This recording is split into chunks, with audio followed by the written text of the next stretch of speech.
It's Sunday, February 12th, and we're having a beautiful break in winter weather. It's gonna just keep getting warmer and nicer from here. There may be a couple of dips. We may still get some snow, but I think that the groundhog doesn't know what he's talking about this year. We'll see. But today I wanted to share a thought that I had, this being Sunday. You know, we listen to podcasts from different churches. We haven't really landed on a particular church, and maybe we never will, that we want to become affiliated with. But being Christian, being a follower of the Savior, morning ladies and gentlemen, I've always liked the way that the Savior taught in parables, and I thought I'd share a little parable of my own today, and I call it the parable of the Aviary. I've given a lot of thought about this little message, and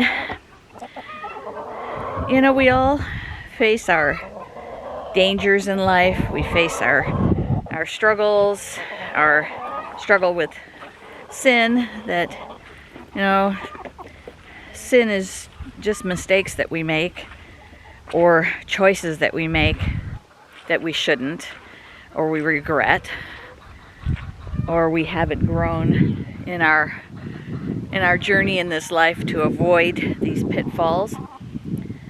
But you know, we all have them, and we all are going to continue to have them. But there are things that we can do to limit their effect on our life, their effect on our other choices, and ways that we can protect ourselves from all of the evil that's in this world, that's all around us. There are things we can do to protect ourselves. And I liken it to an aviary because that's what I've had the most recent experience with in success, at least so far. And that is protecting these chickens who are completely helpless and totally dependent on my ability to protect them. And I was feeling pretty helpless protecting them from the most consistent predator right now, which is a family of hawks that lives in the area. Now, we could be really militant about it and go out there and eliminate those hawks. For one thing, I think they're protected. I'm not sure. But either way, that's not going to get rid of the threat. Hawks will just move into an area, a territory that are vacated by other hawks, and that's just like any kind of a threat, specifically to our spiritual warfare. A threat will move in where a threat is vacated unless we do something to protect ourselves from it. We're always going to fall prey to it, literally and spiritually. So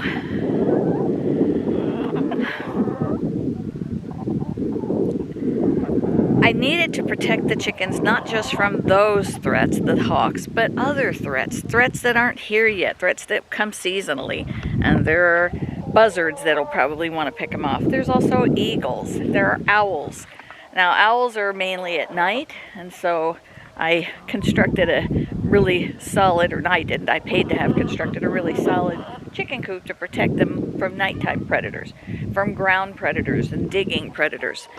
But in the daytime, I either had to keep them locked away in that run, or I had to accept that they were going to be taken by hawks and hope that I could hang on to as many as possible and hope that the roosters would protect them to some degree, which they can do, but they didn't protect Miss Frizzle, and she got landed on by a hawk right in our front yard.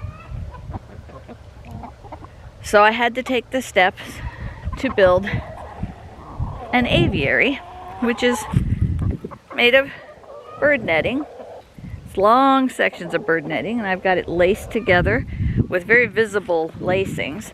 I'm wanting these predators to see this net and not try to breach the protective layer.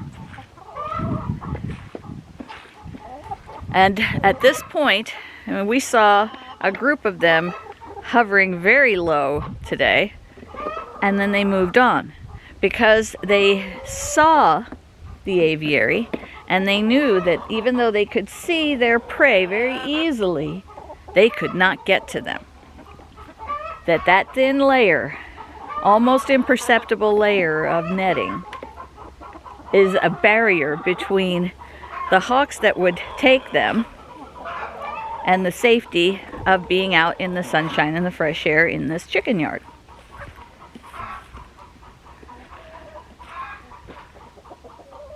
Anytime we can put something between us and a threat, it's going to have a level of effectiveness.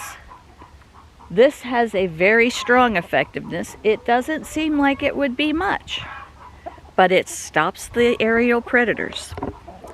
They don't even try.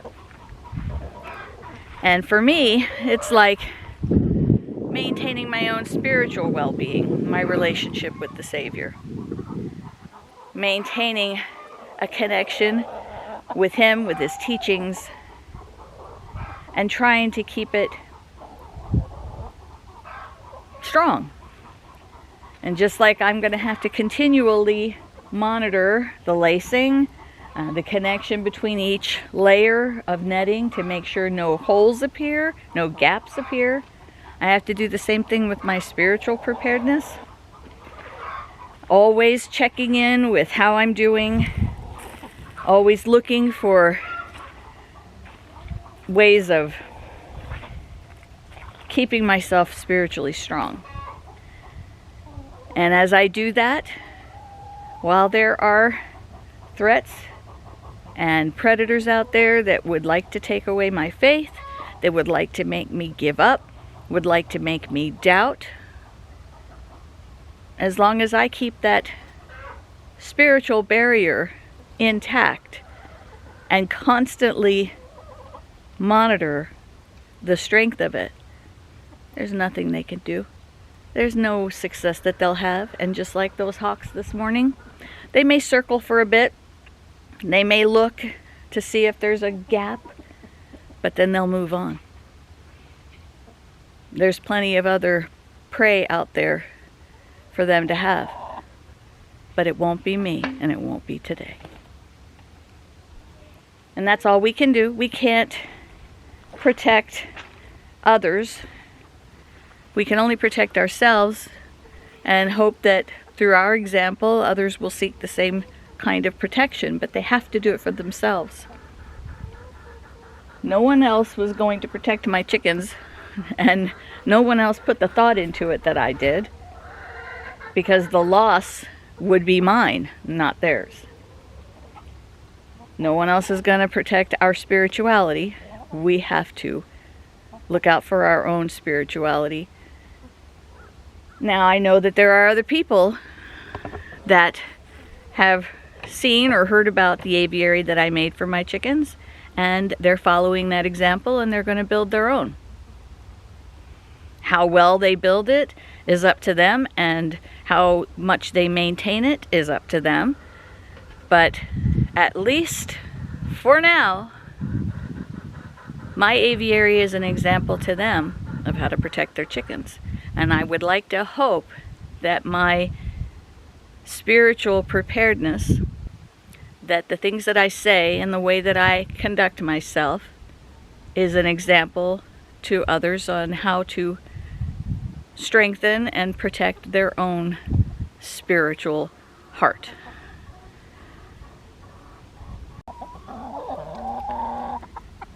Till the next time, have a great day.